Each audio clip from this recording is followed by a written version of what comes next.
everybody, welcome back to my channel. My name is Tori Brame and this is Holy City Mystic. Thank you for being here. So, we're starting a new list of Yods. We already did the planets and luminaries and angles at the apexes, and then we did the apex through the houses. Now we're gonna do the apex through the signs. And then after that, unless I get like a ton of questions between now and then, we might actually be done with Yods. So buckle up, bear with me, here we go. So if the apex of your Yod is in Aries, wait, I gotta back up. I gotta say my thing about if you don't know anything about Yod.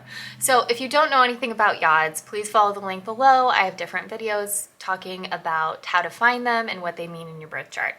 Whew, we did that, okay. So if your apex of your Yod is in Aries, the two bases are going to be in the signs of Virgo and Scorpio. Now Yod with the apex in Aries is all about action, is all about moving forward. Aries is like the gun at the starting line of a race. It is the first sign of the zodiac. It is breaking out into all that life has to offer. It's a very passionate, exciting sign. Now the two bases are Virgo, which is a very methodical sign, a very detail-oriented sign. Virgos tend to take their time with things. They tend to make sure all their ducks are in a row 7 or 8, 9, 10 times before they actually take an action. The other base is Scorpio.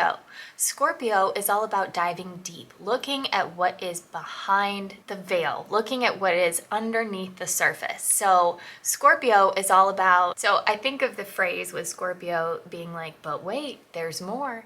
You know, like there's always a mystery. There's always a conspiracy theory behind the truth that somebody is telling you. So as you can see, this is a very complicated relationship that they have because Aries is more like act now, think later, which is very action focused, action oriented, quick. It's a very quick sign. It's a very bold sign. And then you have Virgo, which is we got to make sure everything is okay first. We have to make sure we have a plan. We have to make sure we have a plan B. We have to make sure we have an after plan for after all the planning is done and then it is time to take an action, but we should actually like wait a second and make sure. And then you have Scorpio, which is like, well, what we see is not always what we get. There might be more to this that we need to check out first. So whatever planet you have at the apex, you have that need, that itch, that destiny point of we have to plow forward.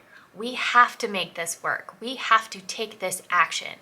And then you have the two bases that are focusing on what is going on underneath the surface and what have we forgotten here? What do we need to go back and look at before we can take this action? So a whole lot of having your apex in Aries is going to have to do with being yourself. It's okay that some details are left out. It's okay that you might not know the entire truth.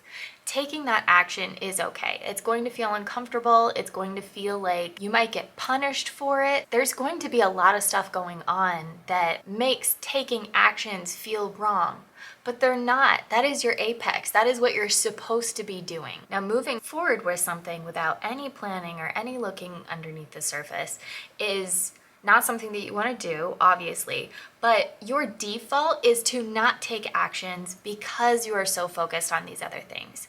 So it's moving into more of a place of balance with that, where you can take actions and know that everything is going to line up okay in the end. I hope that helps. If you have this configuration, please tell me how it's going. There is nothing like the actual stories in the world of how this is playing out in somebody's chart. So thank you for being here, and I will see you in the next video.